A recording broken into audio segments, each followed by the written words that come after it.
ನಮಸ್ಕಾರ ಪ್ರೇಕ್ಷಕರೇ, ನೀವು ನೋಡುತ್ತಿರುವುದು ಜಾಗತಿಕ ನ್ಯೂಸ್.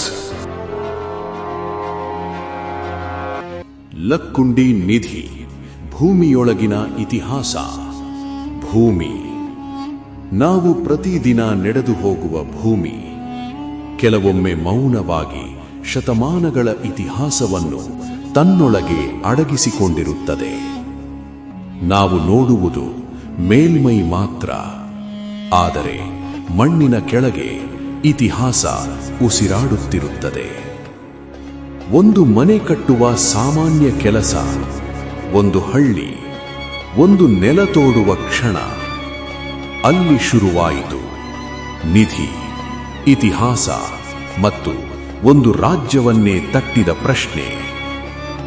ಗದಗ ಜಿಲ್ಲೆಯ ಪುರಾತನ ವೈಭವದ ಸಾಕ್ಷಿಯಾದ ಲಕ್ಕುಂಡಿಯಲ್ಲಿ ಮನೆ ಅಡಿಪಾಯ ತೋಡುತ್ತಿದ್ದಾಗ ಭೂಮಿಯಿಂದ ಹೊರಬಂದದ್ದು ಕೇವಲ ಚಿನ್ನವಲ್ಲ, ಅದು ಇತಿಹಾಸವೋ, ಸಂಪತ್ತೋ, ಅಥವಾ ನಮ್ಮ ಪೂರ್ವಜರ ಮರೆತು ಹೋದ ಬದುಕಿನ ಗುರುತೋ.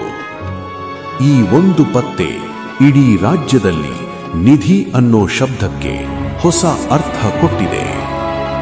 ಸರ್ಕಾರದ ಶೋಧ ಕಾರ್ಯಾಚರಣೆ, ಪುರಾತತ್ವ ತಜ್ಞರ ಪ್ರವೇಶ, ಸ್ಥಳೀಯರ ಕುತೂಹಲ ಮತ್ತು ಲಕ್ಕುಂಡಿಯ 1000 ವರ್ಷಗಳ ಇತಿಹಾಸ, ಇವೆಲ್ಲವನ್ನು ಒಟ್ಟುಗೂಡಿಸಿದ ವಿಶೇಷ ಸಂಶೋಧನಾ ವರದಿ ಲಕ್ಕುಂಡಿ ನಿಧಿ, ಭೂಮಿಯೊಳಗಿನ ಇತಿಹಾಸ. ಇದು ನಿಮ್ಮ ಜಾಗತಿಕ ನ್ಯೂಸ್ ವಿಶೇಷ. ಗದಗ ಜಿಲ್ಲೆಯ ಲಕ್ಕುಂಡಿ ಇಂದು ಒಂದು ಸಣ್ಣ ಹಳ್ಳಿ, ಆದರೆ ಇತಿಹಾಸದಲ್ಲಿ ಇದು ಒಂದು ಮಹಾಗ್ರಾಮ. ಶಾಸನಗಳಲ್ಲಿ ಇದನ್ನು ಲೊಕ್ಕಿಗುಂಡಿ ಮಹಾಗ್ರಾಮ ಎಂದು ಕರೆಯಲಾಗಿದೆ.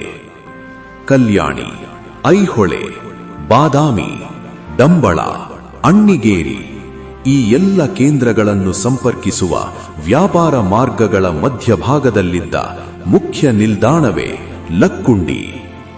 ಅದಕ್ಕೆ ಇಲ್ಲಿ ದೇವಾಲಯಗಳಿವೆ, ಕೆರೆಗಳಿವೆ, ಶಿಲಾಲೇಖಗಳಿವೆ ಮತ್ತು ಸಂಸ್ಕೃತಿಯ ಪದರಗಳಿವೆ. 11ನೇ 12ನೇ ಶತಮಾನ ದಕ್ಷಿಣ ಭಾರತದ ಇತಿಹಾಸದಲ್ಲಿ ಕಲ್ಯಾಣಿ ಚಾಲುಕ್ಯರ ಯುಗ. ಈ ಕಾಲಘಟ್ಟದಲ್ಲಿ ಲಕ್ಕುಂಡಿ ಕೇವಲ ಹಳ್ಳಿಯಲ್ಲ, ಧಾರ್ಮಿಕ, ಆಡಳಿತ ಮತ್ತು ವ್ಯಾಪಾರ ಕೇಂದ್ರ. ಇಲ್ಲಿನ ದೇವಾಲಯಗಳ ವಾಸ್ತುಶಿಲ್ಪ, ಮೆಟ್ಟಿಲುಗಳು, ಶಿಲ್ಪಗಳು, ಕಂಬಗಳು, ಇವುಗಳೆಲ್ಲ ಕಲ್ಯಾಣಿ ಚಾಲುಕ್ಯ ಶೈಲಿಯ ಜೀವಂತ ಉದಾಹರಣೆಗಳು.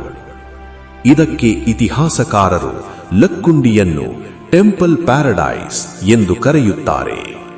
ಲಕ್ಕುಂಡಿ ಒಂದೇ ಧರ್ಮದ ಹಳ್ಳಿಯಲ್ಲ. ಇಲ್ಲಿ ಜೈನ ಧರ್ಮದ ಬ್ರಹ್ಮಜಿನಾಲಯ, ಶೈವ ಧರ್ಮದ ಕಾಶಿ ವಿಶ್ವೇಶ್ವರ, ನಾನೇಶ್ವರ, ಮರುಳೇಶ್ವರ ದೇವಾಲಯಗಳು, ಅತ್ತಿಮಬ್ಬೆ ಎಂಬ ಜೈನ ದಾನಶೂರ ಮಹಿಳೆ ಒಂದು ಧರ್ಮವನ್ನು ಮಾತ್ರವಲ್ಲ, ಒಂದು ಸಂಸ್ಕೃತಿಯನ್ನು ಬೆಳೆಸಿದಳು. ಲಕ್ಕುಂಡಿ ಸಹಿಷ್ಣುತೆ ಮತ್ತು ಸಹಬಾಳ್ವೆಯ ಜೀವಂತ ಪಾಠ. ಜನವರಿ 11, 12, 2026 ಲಕ್ಕುಂಡಿಯ ಹೊಳೆಯ ಮನೆಯ ಅಡಿಪಾಯ ತೋಡುವಾಗ ಭೂಮಿಯೊಳಗೆ ಸಿಕ್ಕಿದ್ದು ಒಂದು ತಾಮ್ರದ ಪಾತ್ರ. ಅದರೊಳಗೆ ಸುಮಾರು 22 ಚಿನ್ನದ ಆಭರಣಗಳು, ಒಟ್ಟು ತೂಕ 460-470 ಗ್ರಾಂ. ಈ ಪತ್ತೆಯನ್ನು ಮೊದಲು ಗಮನಿಸಿದವರು ಒಬ್ಬ 8ನೇ ತರಗತಿ ವಿದ್ಯಾರ್ಥಿ ಪ್ರಜ್ವಲ್.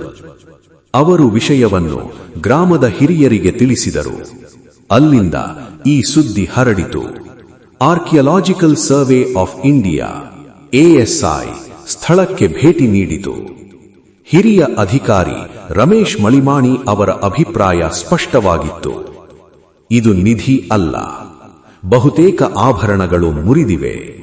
ಹಳೆಯ ಕಾಲದಲ್ಲಿ ಜನರು ತಮ್ಮ ಆಭರಣಗಳನ್ನು ಸುರಕ್ಷತೆಗಾಗಿ ಭೂಮಿಯೊಳಗೆ ಅಡಗಿಸುವ ಪದ್ಧತಿಯಿತ್ತು. ಅಂದರೆ ಇದು ಒಂದು ಕುಟುಂಬದ ಕಥೆ ಇರಬಹುದು, ಒಂದು ಭಯದ ಕ್ಷಣದ ಗುರುತು ಇರಬಹುದು. ಕರ್ನಾಟಕ ಸರ್ಕಾರ ವಿಸ್ತೃತ ಶೋಧ ಕಾರ್ಯಾಚರಣೆಗೆ ಆದೇಶ ನೀಡಿತು. ASI, ಪುರಾತತ್ವ ಇಲಾಖೆ, ಜಿಲ್ಲಾಡಳಿತ, ಪ್ರವಾಸೋದ್ಯಮ ಇಲಾಖೆ ಎಲ್ಲರೂ ಸೇರಿ 10x10 ಮೀಟರ್ ಪ್ರದೇಶದಲ್ಲಿ ಶೋಧ ಆರಂಭಿಸಿದರು. ಪ್ರತಿ ಕಲ್ಲು, ಪ್ರತಿ ಮಣ್ಣಿನ ಪದರ ದಾಖಲೆ ಮಾಡಲಾಗುತ್ತಿದೆ. ಲಕ್ಕುಂಡಿಯಲ್ಲಿ ಸಿಕ್ಕಿದ್ದು ಕೇವಲ ಚಿನ್ನದ ಆಭರಣಗಳಲ್ಲ, ಅದು ಒಂದು ಕಾಲಘಟ್ಟದ ಬದುಕು, ಒಂದು ಸಮಾಜದ ಸಂಸ್ಕೃತಿ ಮತ್ತು ನಮ್ಮ ಪೂರ್ವಜರ ಭದ್ರತೆಗಾಗಿ ಮಾಡಿದ ಪ್ರಯತ್ನ. ನಿಧಿ ಸಿಕ್ಕಾಗ ಕಣ್ಣುಗಳು ಮಿನುಗುತ್ತವೆ, ಆದರೆ ಇತಿಹಾಸ ಸಿಕ್ಕಾಗ ಬುದ್ಧಿ ಬೆಳಗಬೇಕು. ಲಕ್ಕುಂಡಿ ಕೇವಲ ಒಂದು ಹಳ್ಳಿಯಲ್ಲ, ಅದು ಕರ್ನಾಟಕದ ಇತಿಹಾಸದ ಜೀವಂತ ಪುಟ. ಇತಿಹಾಸವನ್ನು ರಕ್ಷಿಸುವುದು ಸರ್ಕಾರದ ಜವಾಬ್ದಾರಿಯಷ್ಟೇ ಅಲ್ಲ, ನಮ್ಮೆಲ್ಲರ ಕರ್ತವ್ಯ. ಇದು ಸುದ್ದಿಯಲ್ಲ, ಇದು ನಮ್ಮ ನೆಲದ ಸ್ಮರಣೆ. ಇದು ಜಾಗತಿಕ ನ್ಯೂಸ್ ವಿಶೇಷ.